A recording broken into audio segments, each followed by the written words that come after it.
আসসালামু আলাইকুম, আমি নার্গিস চলে এসেছি আমার কিচেনে। আজ আমি বানাবো কুমড়ো শাক, মাছের মাথা আর বড়ি দিয়ে। তো আজ আমি কাতলা মাছের মাথা দিয়ে কুমড়ো শাক বানাবো।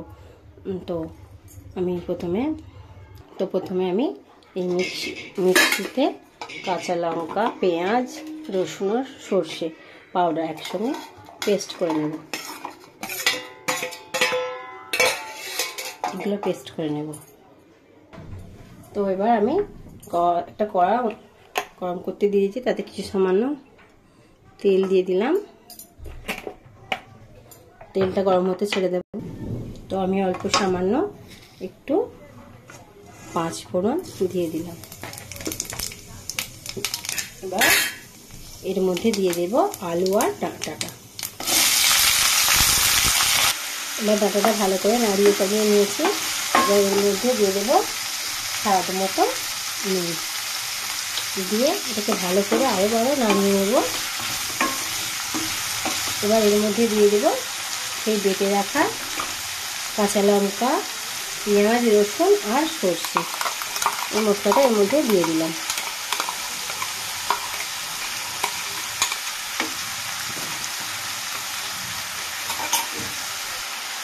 এটাকে ভালো করে আমি নাড়িয়ে চাড়িয়ে নেব।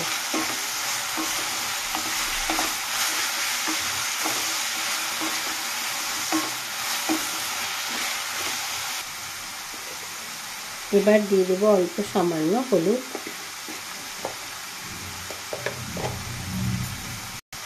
যেহেতু শাকের সঙ্গে কাঁচা লঙ্কা বেটে দিয়েছি, এটা খুব বেশি আর ঝাল দেবো না।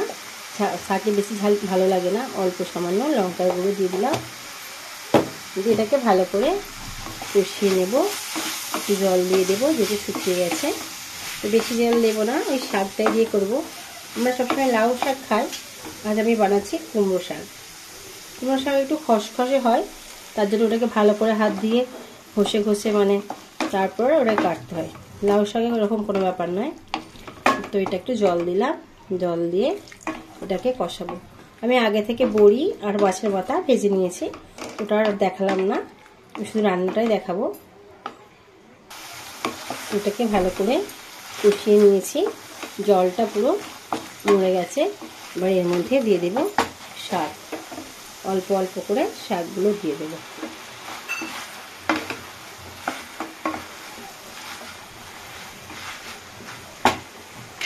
আবারও আমি শাকগুলো ভালো করে দিয়ে দেব,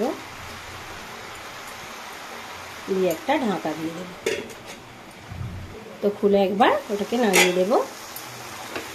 অল্প করে আমি আঁচ দিয়ে নাড়িয়ে দিচ্ছি। তো ভালো করে কষিয়ে নিচ্ছি। এবার এর মধ্যে দিয়ে দেব, তো এর মধ্যে ভেজে রাখা কাতলা মাছের মাথাটা আমি দিয়ে দিলাম। তো এইভাবে এটাকে একটু কষিয়ে নেব।